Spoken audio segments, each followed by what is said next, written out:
Hello, good morning, and welcome to Unacademy IAS, a one stop destination for all the English medium civil services aspirants. Welcome to another session of Hindu News Analysis. This is Shyam here, taking up the session for 18th March 2026. Now, before I start, please do let me know that I'm audible and visible for all of you.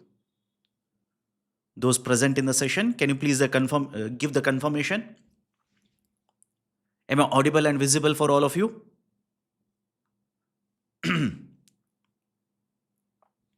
Done. Thanks a lot. Let's start. So, in today's session, I've taken a total of 9 articles, all of them from the daily edition of Hindu newspaper. The discussion will be comprehensive, helping you answer the questions in the prelims as well as the mains examination. If you're liking the discussion, do not forget to hit the like button. If you are yet to join our YouTube channel, kindly do it right now. Now, let me start, but before that, a very important announcement.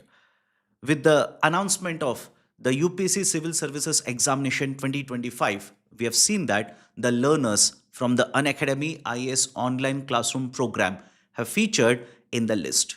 More than 100 learners were part of online classroom program who are there in the final list of the civil services results for the year 2025. As part of the celebration, we have reduced the prices. Right now, at the end of today or till the end of today, the price for our courses will be 17,999. If you miss out this particular chance, tomorrow the prices will be increased. Those interested in enrolling, check out the details by clicking on the link provided in the description below. And whatever is the price mentioned in the website, do not forget to hit the code IAS English so that you will get the discount. Let me start the discussion and listen to me carefully. I know a lot of you are preparing for the 2027 civil services examination and you find the basics of Indian economy very difficult. Today, tomorrow and the day after, evening at 6 p.m., I'll be taking a live session covering important chapters from the 12th standard book on Indian economy of the Maharashtra State Board. Do not miss out today, tomorrow and the day after 6 p.m. live on the same channel.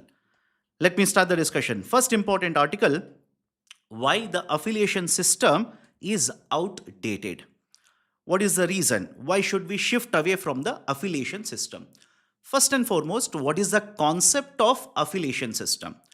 We have universities in India, and under these universities, we have multiple colleges which are affiliated.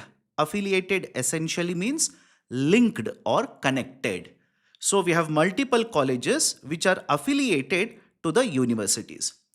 Now, this concept of affiliation was introduced long back in India.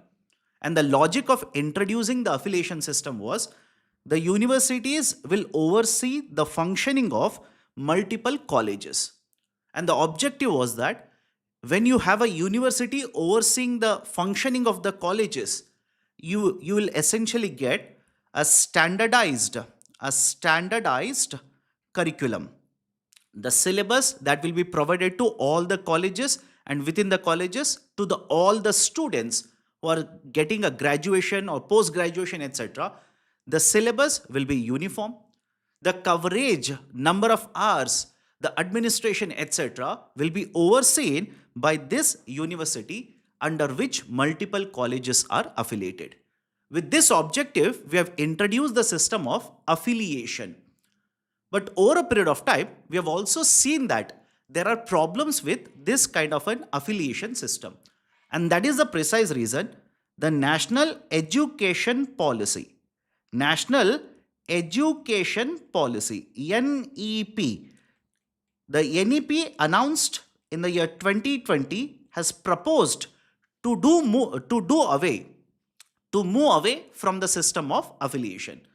What are the important provisions under the NEP 2020? The NEP states that we should move away from the system of affiliation in a span of 15 years. It has given a time frame. In a span of 15 years, we should move away from the concept of affiliation. Now, when you move away from the affiliation, what does it actually mean? We will ensure that these colleges will become autonomous. these will become autonomous over a period of time, or else these will be constituents. These will be made as constituents of the university itself. In simple terms, either they will work autonomously, that is independently of the university, or else these will be made part of the university itself. And that will happen in a time phase or in a graded manner of 15 years. In addition to this, the national education policy also found a very important problem with the idea of an affiliation or the system of affiliation. That is, one university, it has been seen that it has more than 800 colleges affiliated. It has more than 800 colleges affiliated with this university. Now, what is the problem? Listen to me carefully. What is the problem with this kind of an affiliation system? You have one university, now it has to provide affiliation, let's say for 500 colleges. Don't you think because the number of colleges which will come under the university for affiliation, it's very high. Now the university has to allocate more resources. It has to allocate more manpower. It has to basically have this kind of an administrative mechanism which will ensure that annually the affiliation process will be conducted for all of these 500 colleges. Because mind you, the affiliation is a repetitive process. That is, once the affiliation is done, it's not over. Annually, the affiliation process has to be conducted by the respective universities. So point number one, a large amount of resources now have to be diverted by the university for conducting the affiliation process. And this will also ensure that the university doesn't focus on its core competence. It will not focus on its core function. The core functions such as promotion of research and development. So that is one very important problem. Second very important problem, the university will have, let's say, 500 colleges affiliated, which now means all the 500 colleges, if they offer the same education, the same degrees, they will have to have the same syllabus. They will have to have the same syllabus. The problem is, when you have the same syllabus and all the colleges will have to provide the education under the same syllabus, some of the colleges might want to provide advanced knowledge to the students.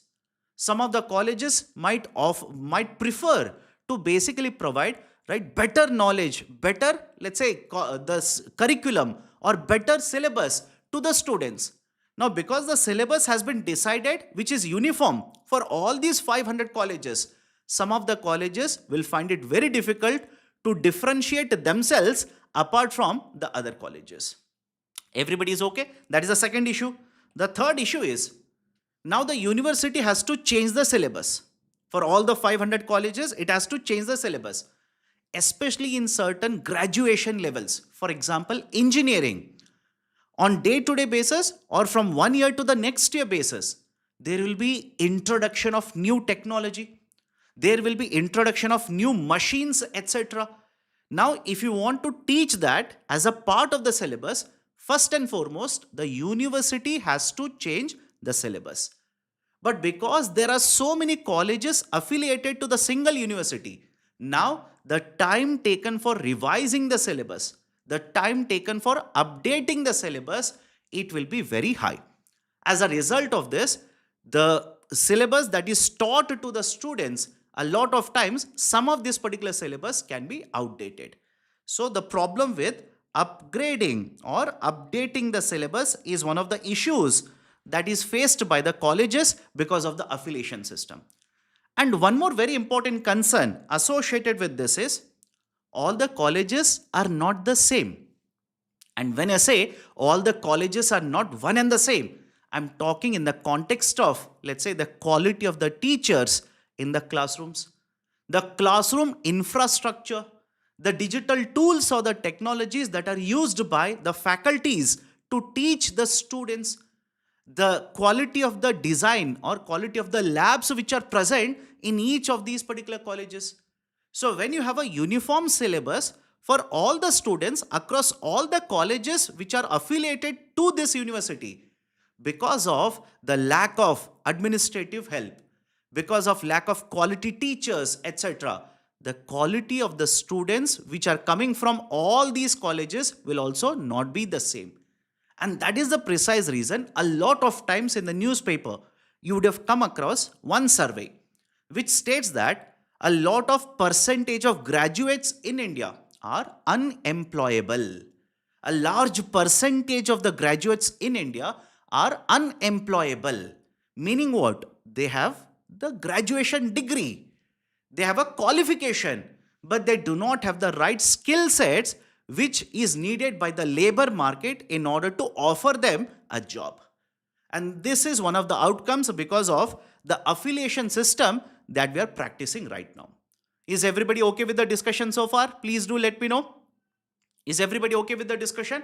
So this is the system of affiliation. National education policy wants the system to move away from this. And what are the problems with the affiliation system? And what is the advantage of introducing the affiliation system? So what is the solution? What is the way forward? The way forward that has been recommended is rather than having this kind of a affiliation system, why don't we go for a ranking mechanism which is actually in implementation right now in India? There is a ranking mechanism, NIRF, National Institution Ranking Framework. National Institution Ranking Framework.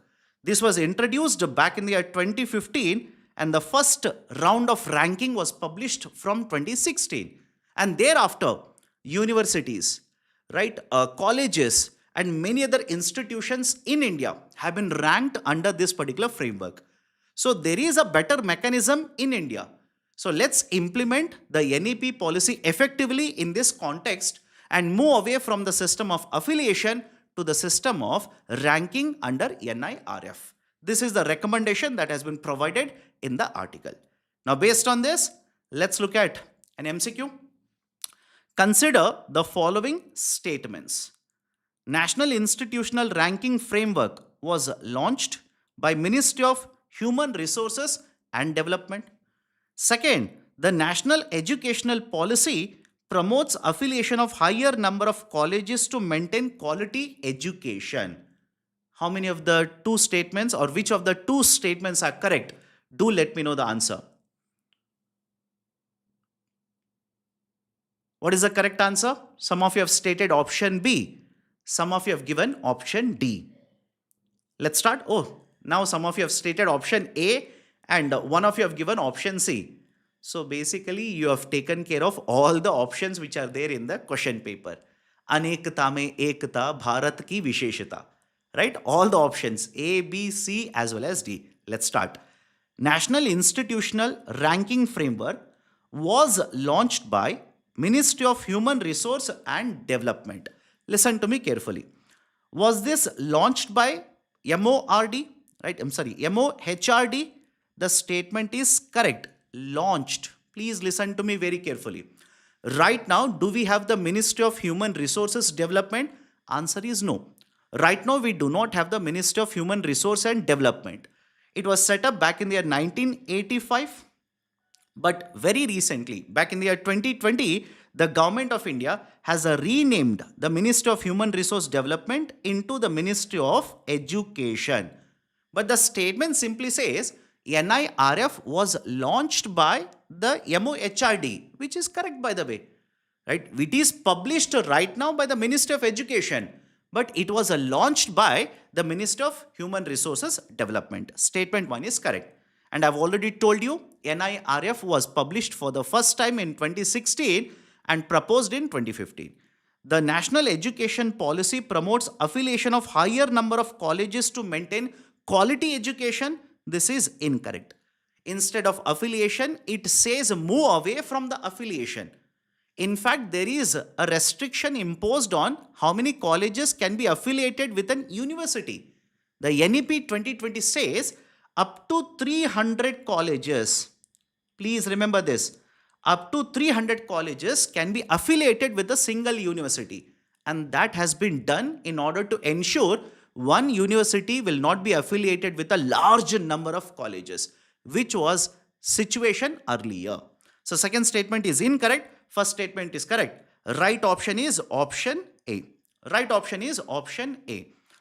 Somebody is asking what is the timing of the Hindu news analysis? Every day 10 a.m. on the Unacademy IAS YouTube channel, every day 10 a.m. Now based on this, there is a question for you to practice descriptive answer writing as well. The college affiliation system has played an important role in the past in expanding higher education in India, but has now become a barrier to quality and innovation. Discuss 250 words and a 15 marker. Let's go forward now. Everybody is okay with the first article. Please do let me know. Everybody is okay with the first article. Second article, a bit of blur over India's new carbon credit plan. What are the important points? Let me explain this. In the budget that was announced very recently by the union government made one announcement. It allocated 20,000 crore rupees. The allocation was 20,000 crore rupees for carbon capture, utilization and storage initiative. CCUS. I'll repeat it. CCUS stands for carbon capture, utilization and storage. So in this year's budget, basically the application is from the next year. So the government of India announced 20,000 crore rupees for carbon capture, utilization and storage. What is the basic objective of CCUS? Under this, the industrial pollution, that is let's say carbon dioxide, CO2, carbon dioxide, the industrial pollution, when the emission will happen, it will be captured. This will be captured and now it will be stored and utilized. It will be stored and utilized. And please remember this. One method is carbon capture, right, system. One is carbon capture system. But this one is not just the carbon capture. It is carbon capture, utilization, storage system. In the first case, you will simply capture the carbon dioxide and store it. But here, you are not simply storing it. You are utilizing it for another industrial purpose.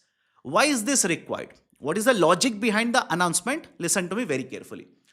In recent times, there have been a lot of concerns raised in the context of the pollution that is caused and as a result of the pollution, the impact on the environment, the change in the temperature, and as a result of this, the impact on agriculture sector, impact on migration of the population, etc. Around the world, the countries now are focused on adaptation as well as mitigation measures. Climate adaptation as well as mitigation measures. And India is not very far away. India has also announced that by 2070, India will become a net zero emission country. Net zero emission country. And in order to promote the target or achieve the target of net zero emission, the government of India has implemented multiple measures, and this one is the addition or the new measure that has been announced by the government. In addition to this, another very important reason why this CCUS makes sense right now is, from this year, the European Union has implemented CBAM. All of you have come across this? Carbon Border Adjustment Mechanism. Carbon Border Adjustment Mechanism. And some of the sectors which have been targeted, these are covering the exports from India. For example, the steel exports from India will be attracting a tariff when they enter into the European market under the Carbon Border Adjustment Mechanism. So on one side, the government of India wants to achieve net zero emission. In other side, there is also a concern regarding these kind of protectionist policies which are being implemented across the globe by multiple countries. So in order to promote the idea of carbon capture, now in the budget, the government has allocated 20,000 crore for CCUS. Now the target under this, please understand, they will basically use the term the sectors which find it very hard to abate pollution. The sectors covered under this is basically the hard to abate sector. right? What is hard to abate?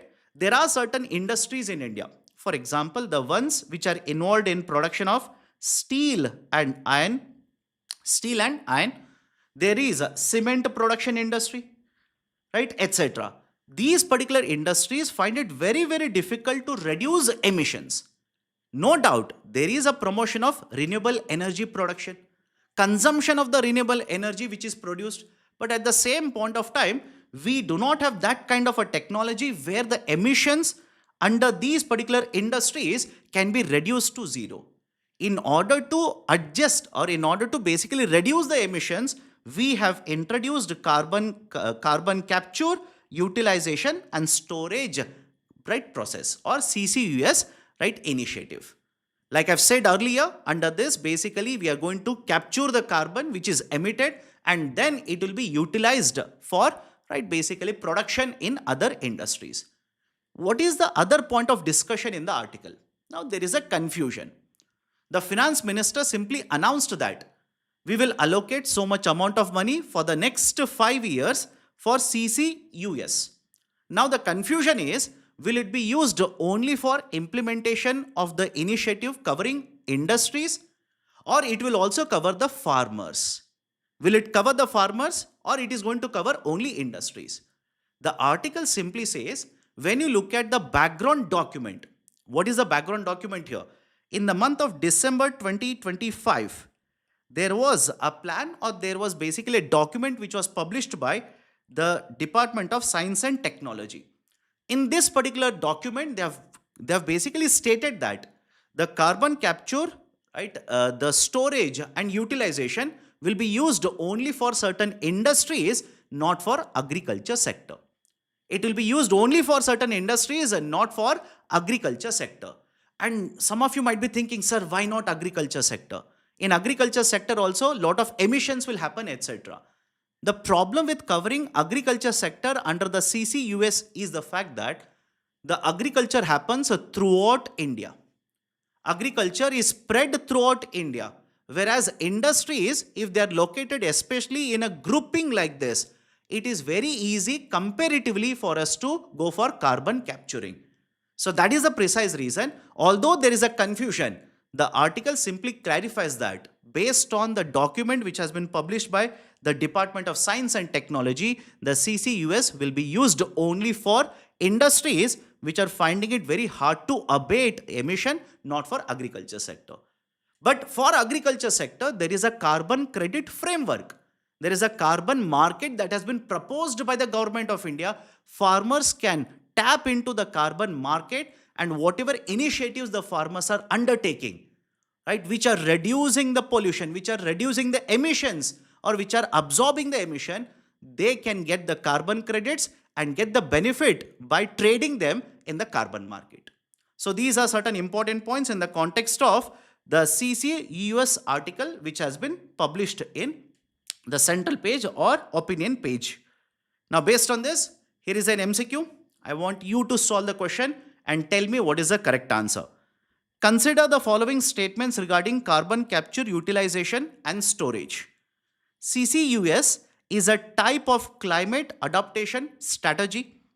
The union government has announced 20,000 crore, it should be 20,000 crore for 5 years in the budget, right, for 2026-27. CCUS is particularly important for decarbonizing hard to abate sectors. How many of the statements are true? Tell me the correct answer very quickly. What is the correct answer? How many of the 3 statements are correct? CCUS is a type of climate adaptation strategy. Is it associated with the climate adaptation or climate mitigation? Please understand, the carbon capture, utilization and storage, it is a mitigation strategy. It is a mitigation strategy. And what is fundamentally the difference between adaptation and mitigation? Mitigation will reduce the emissions. It will ensure emissions will not be added to the atmosphere. Whereas adaptation basically means you have realized that there is pollution, there is climate change. Now what measures you will undertake to basically address this? For example, let's say the resilient crops. right? Or high temperature resilient crops. That is an adaptation measure. But the CCUS is a mitigation measure, right? So first one is incorrect. The union budget has announced 20,000 crore rupees for 5 years in the budget for 26 and 27. Yes. CCUS is particularly important for decarbonizing hard to abate sectors. Yes. Out of 3, 2 statements are correct. Right option for the question will be option B, only 2. Let's go forward. Now, associated with this, I've given a question for you to practice mains answer writing as well. India needs to adopt a multi-sectoral approach for climate mitigation. Examine this statement with reference to industry and agriculture in India. You are supposed to write the answer for 250 words, a 15-marker question. Practice mains answer writing. Next article, prison outbreak, a health crisis, impending health crisis in prisons. What are the important points here? First and foremost, all of us should agree to this particular fact. There is too much of a population or overcrowding in prisons in India. Everybody is okay? If anybody has a doubt associated with this? There is too much of overcrowding in prisons in India. What do you mean by overcrowding? You have a calculated number of people which can fit into a cell. But because of various issues, the number of people who are put into these particular cells or correction facilities is much, much more than what is actually prescribed. As a result of this, we simply say there is too much of overcrowding in Indian prisons. And we do not just have Indians within the prisons. We also have foreigners who are put into these particular prisons in India. And whenever there is too much of overcrowding, there will always be a problem. There can be a spread of diseases very, very fast. Because it is overcrowded, access to, right, let's say water, right, clean drinking water may not be available, or access to air, right, may not be available. The humidity in these particular cells could be very, very higher. And in many of the cases, it has been seen that when the prisoners are sent or when the prisoners are admitted into these particular prisons, health screening is not conducted. Health screening is not conducted. When you put all these particular factors together, right, you will get a mixture which is basically conducive for the spread of various diseases in the prison. And that is exactly what is happening in multiple prisons across India. In the state of West Bengal, there was outbreak of a particular disease because of which many people prisoners contracted the diseases which was fatal in nature. In Tamil Nadu also, there was an outbreak of a disease within the prisons only. So what is the discussion that has been done in the article? Simple. There is too much of overcrowding in the prisons. And one of the reasons why there is too much of overcrowding is the presence of under trial. The number of under trials who are waiting for the trial to start, who are waiting for the trials to begin or complete in the courts, the number is very high. And the number is higher because they may not have sufficient financial power to hire the lawyers, or the courts are so much burdened that the hearing for the cases will keep on getting postponed, or the next date will be given. As a result of this, the number of under trials in India, or that is specifically in the prisons, is very high. In addition to this, the presence of medical support team, medical personnel. According to various surveys, there is a huge number of pending vacancies. These particular vacancies are yet to be filled by the government, right? Be it in terms of, let's say, the purely healthcare personnel or even the psychologist, right? There is a lot of vacancies in these particular prisons, and that is also causing outbreak or, let's say, spread of various diseases in the prison. In addition to this, there is also problem, like I said earlier, the screening, medical screening is not conducted whenever people are sent to the prisons. Let's say an individual has, let's say, AIDS, and this particular person will share, let's say, a blade, right, with another individual, a prisoner. Now, it is very, very much a very high possibility that if the first individual or even the second individual, if there is a cut, if there is, let's say, right, a touch with the blood of the person who has HIV, a lot of people might contract HIV because all of them end up sharing the same blade. Right? So there are a lot of issues as a result of this. The people in the prison are contracting diseases, and the article basically argues that it is one of the major health concerns or health crisis that is taking place in Indian prisons. So what is the solution to this? The solution as recommended is simple. The trials should be conducted in a speedy manner, because the number of under trial prisoners are very high. The trials must be conducted in a speedy manner. If the under trial prisoners do not have, let's say, financial capacity to hire lawyers, right, there should be certain assistance provided by the government, right, or the NGOs, etc., so that the number of prisoners are reduced. Second recommendation is hiring process. We know that there are a lot of vacancies. Why doesn't the government simply hire the medical professionals, so that the monitoring, the aid that is provided by the medical team can reduce the extent of the spread of the diseases? Done? Everybody is okay? So these are some of the important points that you need to understand from this editorial article. Now let's go forward. Everybody is okay? I've covered, right, important articles. Again, I'm saying this. I'm not covering the same articles which are appearing day in and day out in the Hindu newspaper. For example, I'm pretty sure all of you are fed up about reading on West Asia crisis. So there was an article in the editorial page. I've not touched this because I'm pretty sure all of you know too much. You can write an essay on the West Asia crisis now. Let's go forward. The Supreme Court allows 12 weeks paid leave to all new adoptive mothers. Important article. What is the essence? What are the important points? Let's start. In India, earlier we have Maternity Benefits Act, MBA. Earlier we had Maternity Benefits Act, 1961.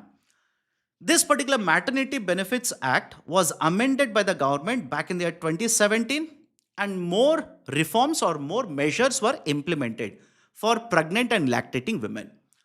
The government of India now, under the new amended Maternity Benefits Act, provided 26 weeks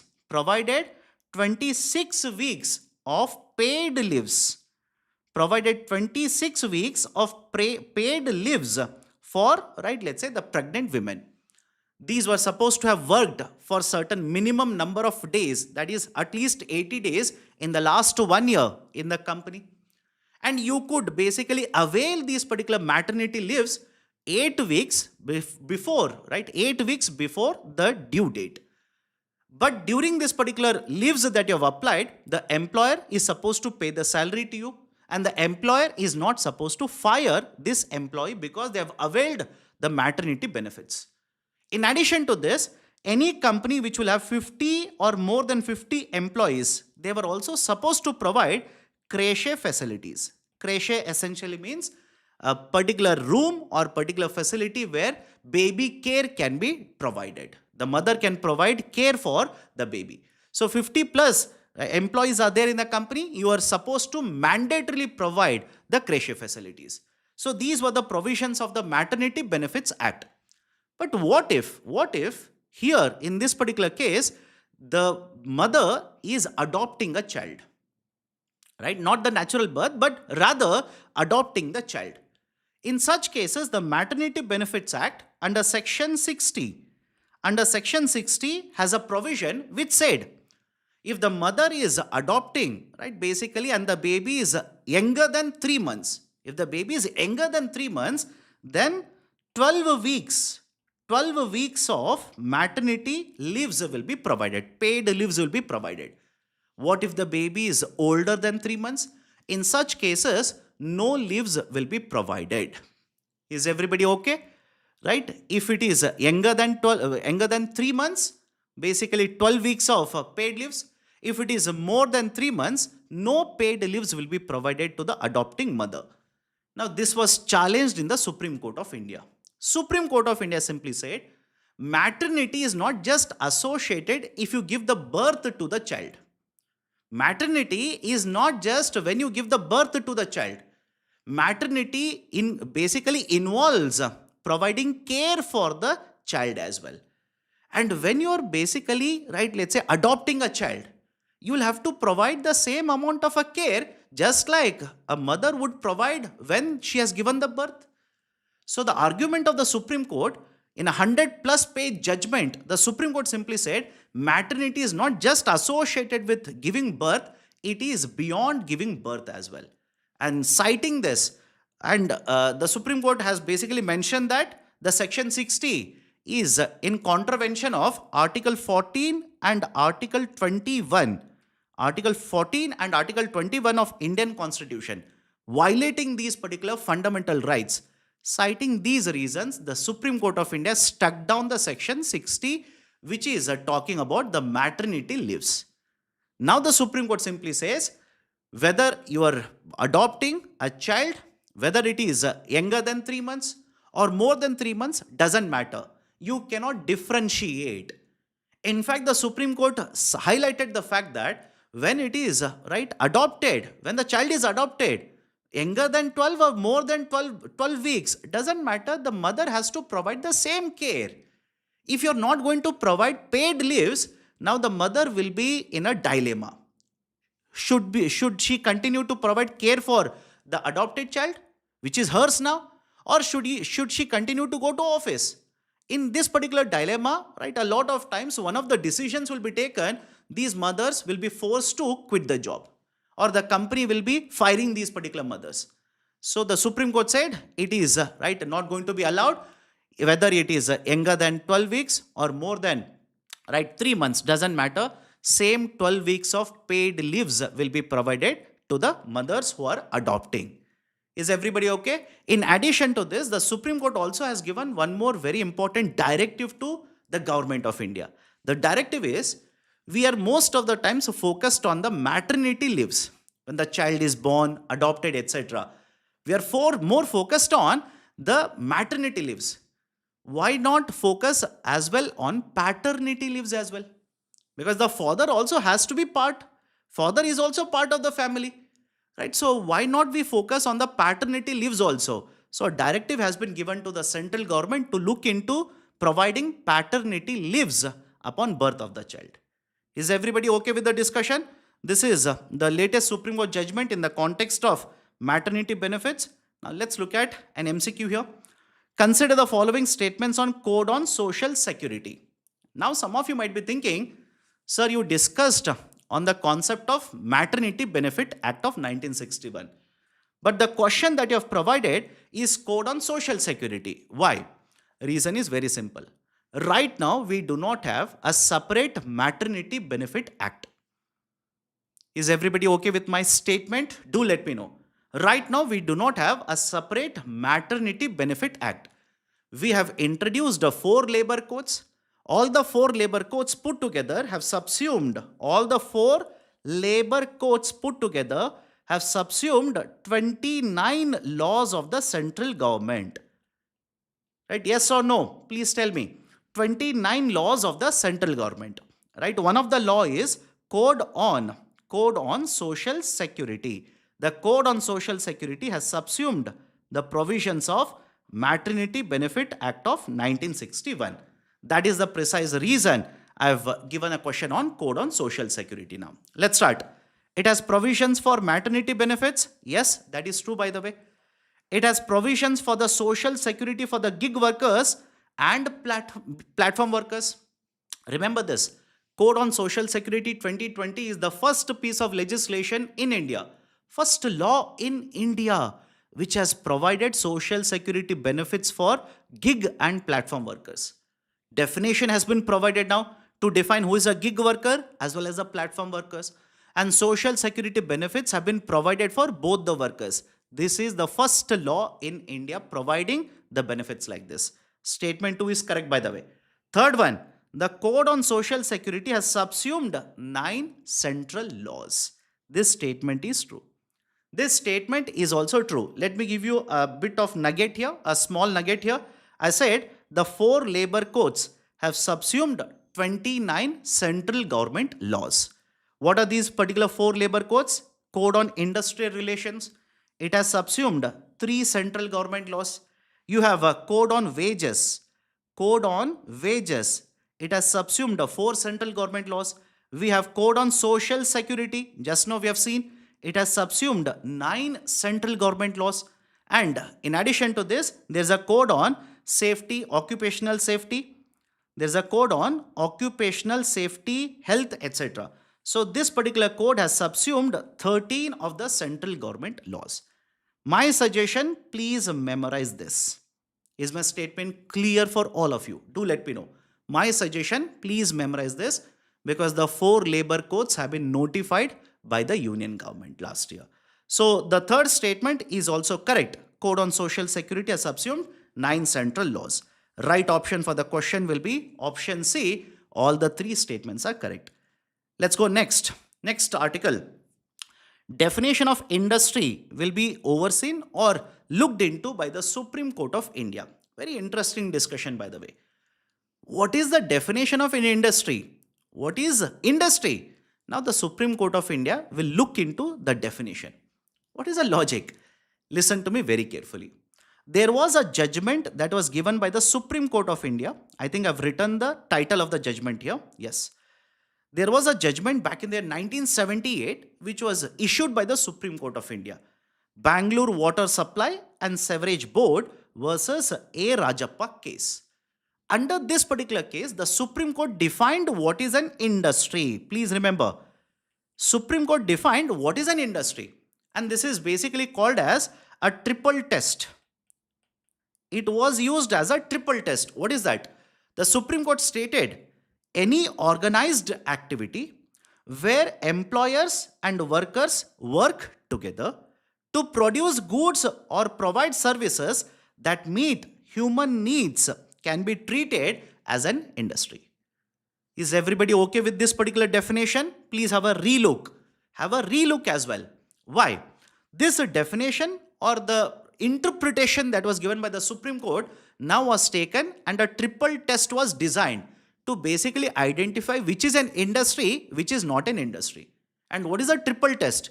If you wanted to identify which is an industry, one, is there production of goods and services which will be supplied for humans? This is the first test. Second, is there presence of the employer as well as an employee who are working together? And the third test was, is there an organized activity? Is there an organized activity, that is production? Is there an organized activity? These 3 were referred to as a triple test. And the problem arose by the fact that when you apply the triple test, even the charitable organizations would be covered under industry. Even the government entities will be covered as, right, let's say an industry. And once you are identified, recognized as an industry, you would be coming under Industrial Disputes Act, IDA, Industrial Disputes Act. And when this is covered under the Industrial Disputes Act, let's say there is a dispute between employer and employee. Now, this dispute will be taken to the labor court. Is everybody okay with this? Do let me know. Is everybody okay? Why there is a importance given to the definition of an industry? So over a period of time, this particular interpretation, which is very wide interpretation, I'll repeat, which is a very, very wide interpretation, has raised a lot of concerns because the number of labor disputes have kept on increasing in India. What should be considered as an industry, not as an industry? There is so much of confusion. That is the reason, in fact, back in the year 2005, there was the same issue taken up by the Supreme Court. The Supreme Court, back then, that is in the 2005, it was having a 5-judge bench. But this particular order or the judgment that was given back in the 1978, it was a 7-judge bench. And I'm pretty sure all of you know this.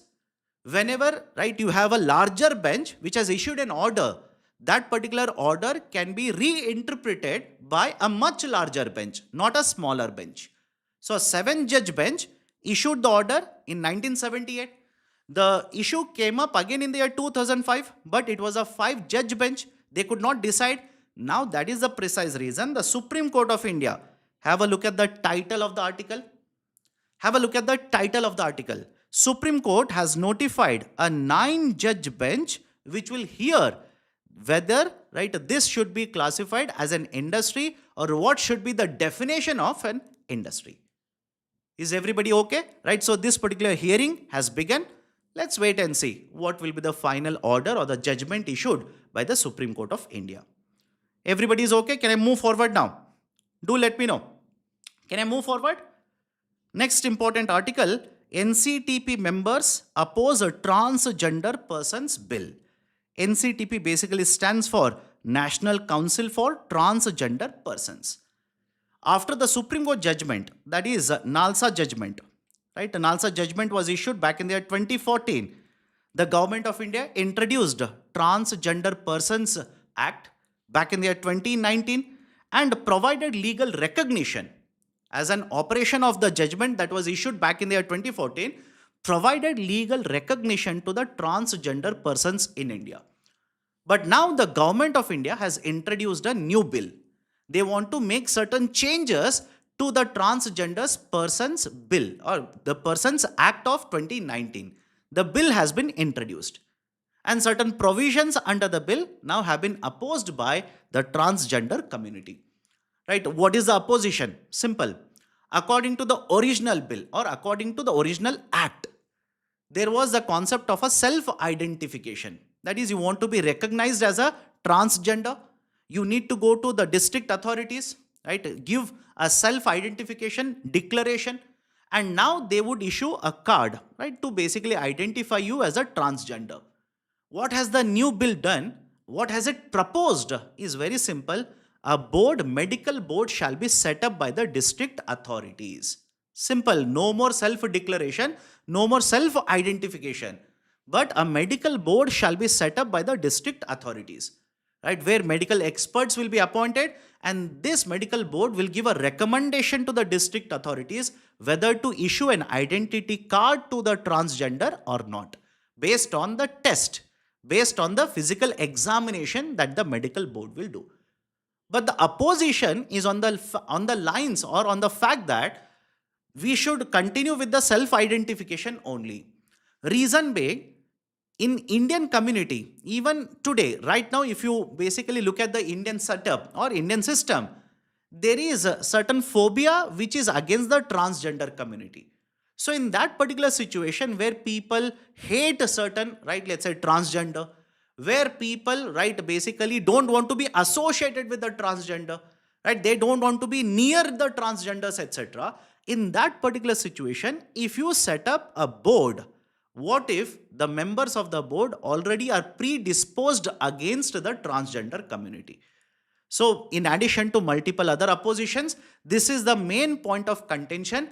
The transgender community wants the government to withdraw or make changes to this particular amendment bill. Right? So everybody is okay. So this is one more important article. Next one, medical tourism has taken a hit. Medical tourism has taken a hit. In the context of the West Asia crisis, a lot of times the discussion is around imports and exports. The crude oil will become costlier. LPG supply has been disrupted. LNG supply has been disrupted. Exports have been disrupted. The discussion has escaped the services sector as of now. Simple. The discussion has escaped the services sector. And this article basically discusses what has happened to one of the components of the services sector, that is medical tourism. Medical tourism. This is important, by the way. Why? The Government of India has the objective of promoting India as a favored destination for tourism. And one of the areas within or under this particular tourism is medical tourism, where from people from other countries, the patients from other countries will come to India because the cost of medical treatment in India is lower. The waiting lines or waiting queues are very less. The kind of, let's say, the care that is provided, the different areas of treatment that are available, the adoption of new technologies, etc., has made it favorable for India's medical system, which is attracting lot of tourists who will come to India, get the treatment and go. But because of the crisis that is happening in West Asia, wherein the population movement is not allowed. The flights have been cancelled across multiple countries now. The movement of the patients has been that has been affected, and as a result of this, the movement of the, right, let's say, the patients into India, into these particular treatment centers also has been affected. But very important point to note here is this is not the first time that the medical tourism has been hurt in recent times. Same kind of outcome was also experienced during the time of pandemic. During the time of pandemic, right? Look at the data that has been provided by the government of India. The government of India simply says back in the year 2019, there were 6.9 lakh people who came to India for medical treatment purposes. And after 2019, there was a pandemic. This number abruptly went down, suddenly went down. And after pandemic, after the recovery happened, the number has been increasing. And according to the latest data for 2024, we received 6.4 lakh people, foreigners who came to India basically for medical treatment purposes. So in a nutshell, we are exporting services. We are exporting services. We are bringing in dollars into India. The employment generation will happen in India. Investment in R&D, healthcare, etc. will happen in India. But because of the West Asia crisis, there is a cause of concern under the medical tourism. In fact, Government of India, in order to promote medical tourism, has undertaken various initiatives. For example, we are issuing medical visas now.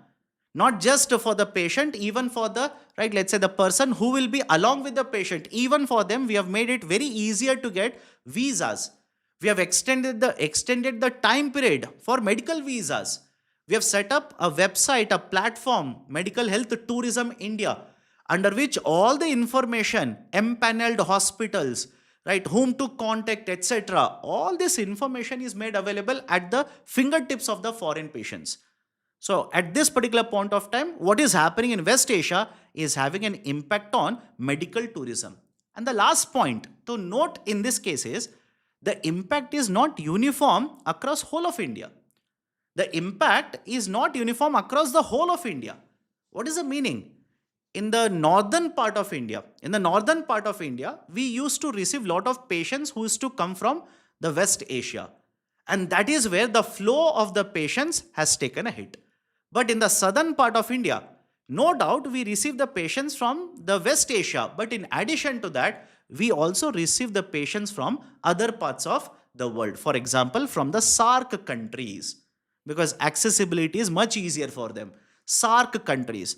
So here also the patients have come down, but compared to the hospitals in northern part of India, impact has been subdued in the southern part of Indian hospitals. Everybody is okay? Important points in the context of medical tourism. Next, right, two more articles.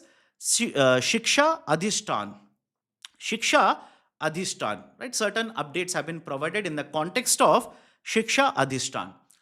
The government of India very recently has proposed Viksit Bharat Shiksha Adhishthan Bill. Viksit Bharat Shiksha Adhishthan Bill, under which the proposal is to basically merge multiple entities. There are multiple entities which are overseeing the higher graduation or the post-graduation sources or courses in India. For example, there is UGC, there is AICTE, there is NCTE. So we want to merge all of these entities and we want to create only one authority, only one body, that is, right, the Shiksha Adhishthan. Now this particular bill has been proposed. There was opposition in the parliament. This has been referred to a joint committee. This particular joint committee very recently had the fourth sitting. So certain questions have been raised in the context of the provisions under VBSA. Questions such as, if the central government is going to appoint all the members, if the center is going to appoint all the members, even the members will represent the states, then don't you think this will lead to over-centralization of the authority? This particular authority now will oversee the allocation of funds to the universities.